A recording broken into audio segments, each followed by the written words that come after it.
Lights, camera, chaos. On 16th July, as the curtains lifted on Prabhas and Kriti-starrer Adipurush, people were very excited. It was a celebration. People were gathering around theatres, beating Dhols, some even organizing roadshows. But what started as a celebration soon took a very unexpected turn as people's happiness turned into frustration and anger. Join me as I understand the twists and turns that led to this dramatic shift. In today's gripping video, let's dive into what exactly went wrong with the modern retelling of the epic Hindu legend. Directed by Om Raut and produced by T-Series, this film, based on the legendary Ramayana, had kept everyone excited for months. The project, which was conceived in the COVID-19 pandemic, with an original budget of 400 crores, seemed destined for greatness. The budget even ended up soaring to an unbelievable 500 crores. Now let's talk about the stars of the show.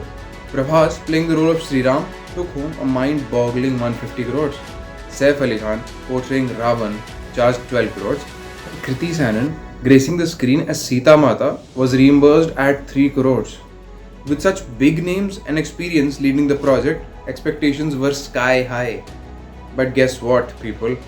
Despite the massive budget and the star power, the movie failed to deliver on its promise. The criticism and the outrage isn't against any particular aspect of the movie, but rather numerous small ones. The movie depicted Ramayana in poor taste. The thing that put off people the most was the bad casting and design choices. Ramayana is a story that majority of us have known since our childhood. We have read it in books, we have watched it on our TV screens, and therefore the fans of the epic already have a preconceived expectation about the appearance and the demeanor of its characters. This is precisely why they were not happy with the chosen cast. Prabhas, portraying Lord Ram, failed to capture the grace and aura associated with the revered character, leading to the lack of relatability on screen. Similarly, Sunny Singh's portrayal of Lakshman, known for his quick temper, fell short of expectations. However, Kriti and Saif delivered okay performances. Moreover, design and styling choices of the makers are being questioned at many levels. In some parts, Ravan can be seen with a fade haircut. A fade haircut, really? Moving on, another aspect was the average writing.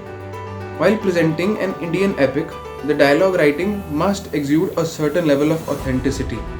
Adipurush creators seem to have put no effort whatsoever in researching the language prevalent in that period. In some scenes, the characters can be seen using crude language and modern day slangs. For instance, Lord Hanuman in a scene says, "Kapda tere baap ka, tel tere baap ka, aag bhi tere baap ki, to jalegi bhi tere baap ki." In another scene, there is a dialogue, "जो हमारी बहनों को हाथ लगाएंगे, हम उनकी लंका लगा देंगे." They used a slang that was originated from Ramayana in Ramayana. In yet another one, Ravan says, "तेरी भुआ का बगीचा है जो हवा खाने चला है." I am getting embarrassed just by repeating these dialogues here.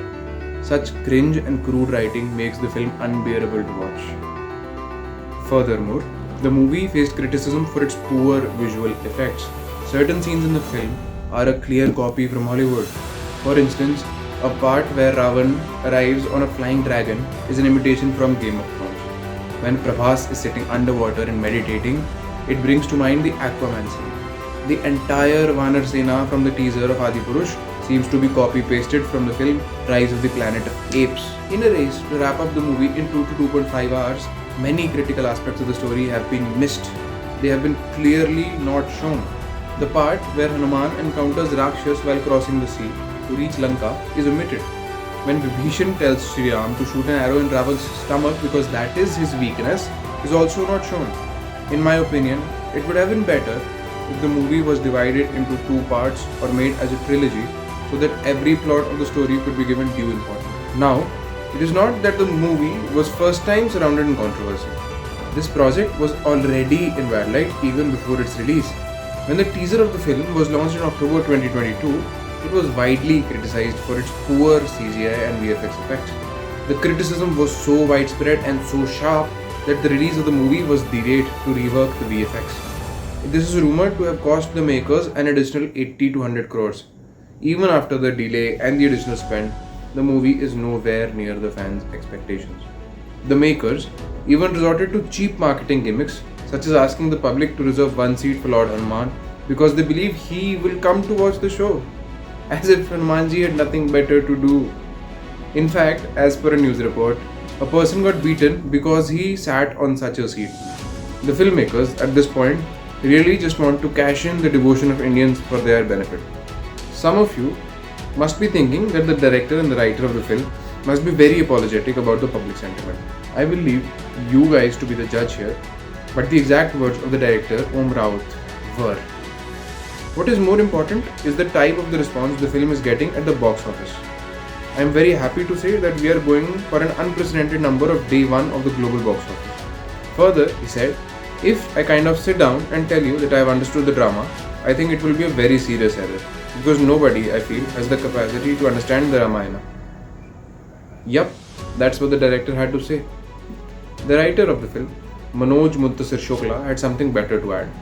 He penned an emotional note in Hindi, an excerpt from which reads, I can give countless arguments in favor of my dialogues, but that will not lessen your pain. Me and the producer-director of the film have decided that we will revise some of the dialogues which are hurting you, and they will be added to this film in a week. Do you know what, guys? Even after getting such reviews, the producers would not lose money on this film. Rather, if the ticket sales follow the trend that they have shown until now, the producers might even go on to make a great return. This is because the OTT rights of the movie have been sold for a whopping 210 crores.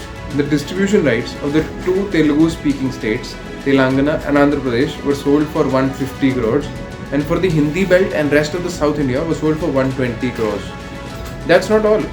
Adipurush garnered remarkable global ticket sales of over 340 crores since its release. Now this is the global figure, but this exceptional response from the public further solidifies movie's financial position. With such impressive numbers pouring in, it appears that the film has managed to cover its entire production cost, estimated to be around 600 crores. As we come to the end of our video, it is important to consider Adipurush from two distinct perspectives.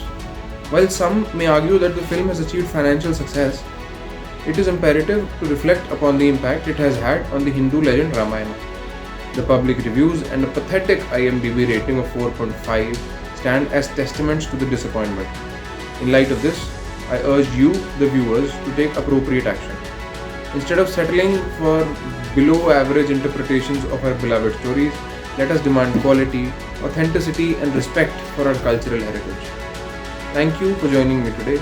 If you like what you see, please consider subscribing and liking the video.